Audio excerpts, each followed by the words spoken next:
Morning everyone. I hope you all are doing very well. Welcome to Old Time Story. जो ये series चली हुई है one word substitution की, यहाँ पर हमने कल अपना सेट 1 कंप्लीट कर लिया था जिसमें हमने 25 वन वर्ड सब्सटीट्यूशंस को कवर किया था। तो आज हम इस सीरीज़ में अपना सेट 2 को कवर करेंगे and this series is important for all the competitive examination. तो let's start. The first one is the art of good eating. जो इस तरीके जो खाने के शौकीन होते हैं उनके लिए ये वर्ड ज़्यादातर यूज़ किया जाता है, गुड ईटिंग। तो the art of good eating, इसको हम बोलते हैं gastronomy. Next one is one who is indifferent in pleasure और पेन। कोई ऐसा पर्सन जो खुशी में और दुख में हमेशा एक जैसा रहता है, ना तो उसे ज़्यादा दुख होता है ना ही उसे ज़्यादा खुशी होती है। He behave the same in pleasure and pain. ऐसे पर्सन को हम स्टोइक बोलते हैं। ऐसे पर्सन को स्टोइक बोलते हैं। Next one is lasting only for a moment. कोई भी ऐसी चीज़ जो सिर्फ कुछ टाइम के लिए ही रहती है उसे हम मोमेंट्री बोलते हैं। मोमेंट्री को हम मोमेंट से याद कर सकते हैं कि कोई भी चीज़ जो सिर्फ कुछ मोमेंट के लिए ही रहे उसे हम मोमेंट्री बोलते हैं, जो बहुत थोड़े टाइम के लिए ही रहती हो। Next one is to seize control of a vehicle in order to force it to go to a new destination और डिमांड समथिंग। किसी को सीज कर लेना। सीज का मतलब होता है किसी को बंदी बना लेना, किसी के व्हीकल को। इन ऑर्डर किस लिए, to go to a new destination, एक नई मंजिल पे पहुंचने के लिए, और डिमांड समथिंग, और किसी चीज़ की डिमांड करने के लिए। ये सारे जो वन वर्ड सब्सटीट्यूशन है ये ऑप्शन टू ऑप्शन वेरी करते हैं। इनके आंसर्स भी चेंज हो सकते हैं, वो हमारा ऑप्शंस पे डिपेंड करेगा। जो हमारे ये प्रीवियस ईयर्स में आए हुए हैं हम उन्हीं को डिस्कस कर रहे हैं इन सेशंस में। तो इसका हो जाएगा हाईजैक करना। प्लेन को हाईजैक कर लिया जाता है, तो वो क्यों किया जाता है? किसी नई मंजिल पे पहुंचने के लिए या किसी भी चीज़ की डिमांड करने के लिए।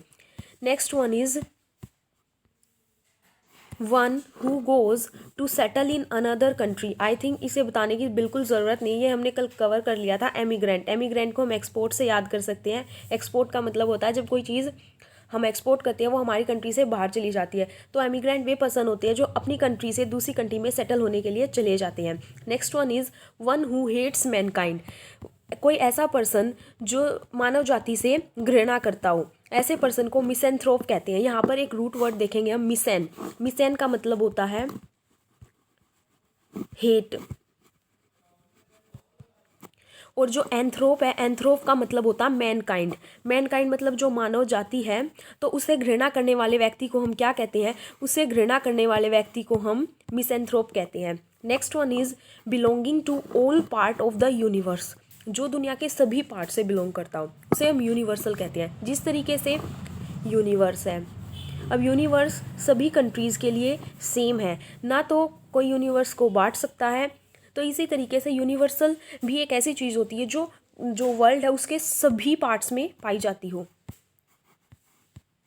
Next one is one who walk on ropes. Ropes का मतलब रसिया। ये वर्ड जो है फुनम्बुलिस्ट, ये वर्ड उनके लिए यूज़ किया जाता है जो करतब दिखाते हैं। यहाँ पर एम्बुलो, एम्बुलो एक जो है रूट वर्ड है, AMBULO। एम्बुलो का मतलब होता है चलना, टू वॉक। तो कहाँ पर चलना? रस्सियों पर चलना, उसे हम फुनम्बुलिस्ट बोलते हैं। Next one is the study of origin and history of words. उसे हम इटीमोलॉजी बोलते हैं। यहाँ पर हम कुछ और पॉइंट्स को डिस्कस करेंगे। यदि किसी वर्ड के पीछे लॉजी लग जाए, इसका मतलब होता है उस सब्जेक्ट की या उस पर्टिकुलर थिंग की हम स्टडी कर रहे हैं। ये फर्स्ट थिंग हो गई। सेकंड चीज़ है हमारी, अगर किसी भी वर्ड के पीछे IST लगा हुआ मिले, IST हमेशा किसी पर्सन को शो करता है, तो इसका मतलब हो जाएगा जो भी चीज़ है, जिस भी वर्ड के पीछे ईस्ट लगा हुआ है, वो पर्सन उस चीज़ का स्पेशलिस्ट होता है। तो get back to our question. Our question is the study of the origin of history of words. Logy, logy पीछे लग गया मतलब स्टडी करना। किसकी स्टडी करना? इटीमो की। अब ये इटीमो भी एक ग्रीक रूट वर्ड है जिसका मतलब होता है वर्ड्स। तो जो वर्ड्स की स्टडी करना उसे हम क्या कहते हैं? इटीमोलॉजी कहते हैं। Next one is a person who breaks in to a house.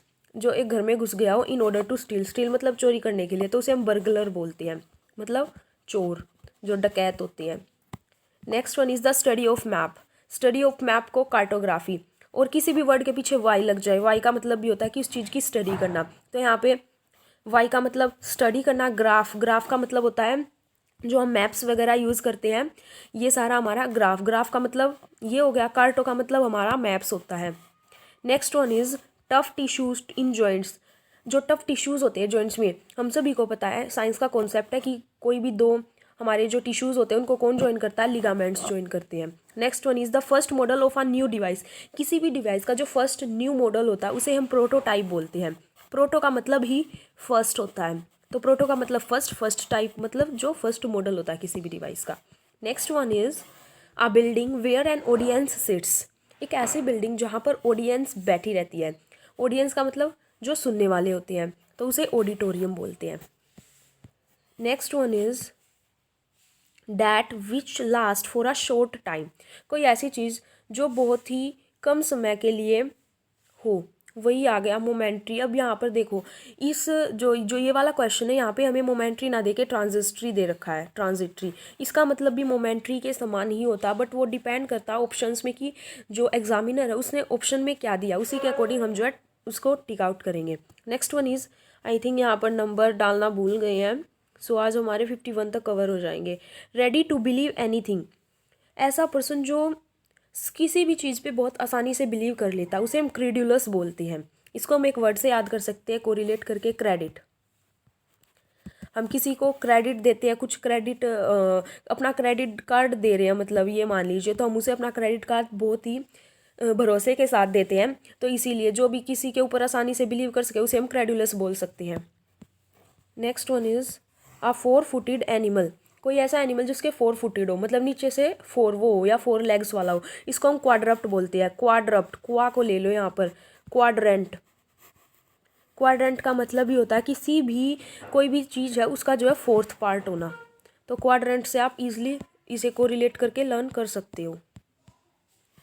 Next one is a person who believe in total abolition of war. ये भी हमने कल कवर कर लिया था, but it repeat again and again in the examination.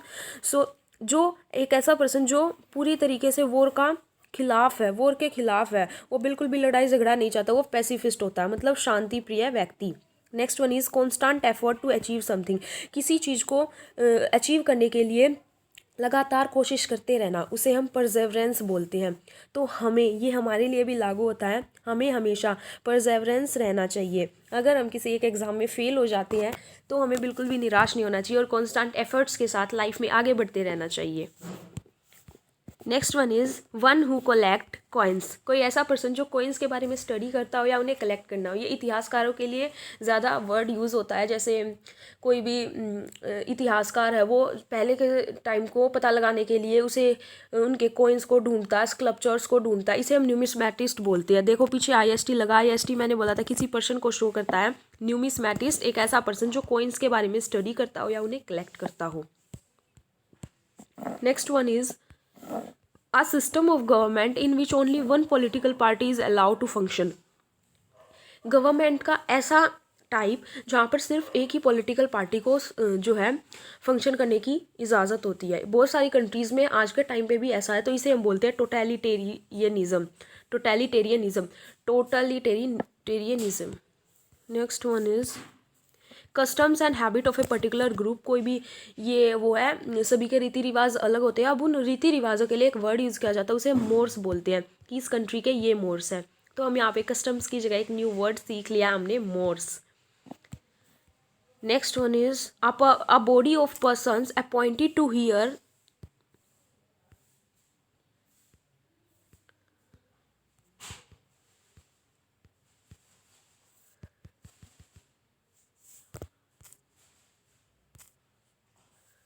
sorry for the inconvenience guys, a body of person appointed to hear evidence and give their verdict in trials।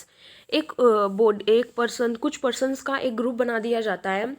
जैसे यहाँ पर हम एग्जांपल लेके समझते हैं।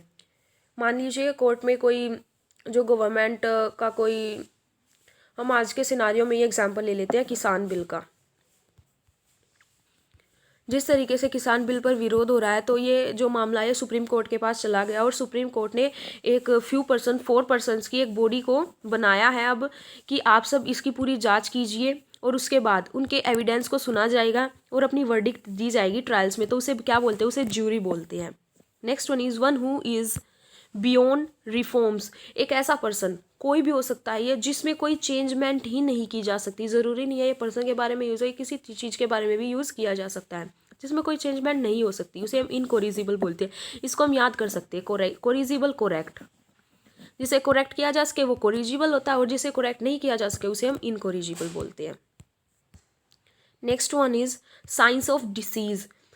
जो डिसीज़ होती है उसकी साइंस, उसे क्या बोलते हैं? पैथोलॉजी। यहाँ पर भी 2 रूट वर्ड है। लॉजी मतलब किसी चीज़ की स्टडी करना, एंड पैथो बना हुआ है पैथोज से, PATHOS, जिसका मतलब होता है disease.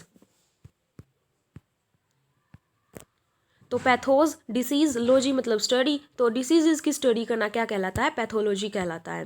Next one is who is secretly listen to talk of others. कोई छुप के किसी दूसरे की बात सुनता है, उसे हम क्या बोलते हैं? इवेसड्रॉपर। कि किसी को भनक भी नहीं लगने देना कि वो उनकी बातों को सुन रहे हैं, और इसे ही इवेसड्रॉपर बोलते हैं। I hope you guys like this video. तो आप सभी किस किस एग्ज़ाम की प्रिपरेशन कर रहे हो इसके बारे में कमेंट में ज़रूर बताइएगा, और आपको ये वीडियो कैसी लगी इसके बारे में भी अपने व्यूज़ ज़रूर दीजिएगा। सो मिलते हैं अपनी नेक्स्ट वीडियो में। Till then keep working for a happy life. Thank you.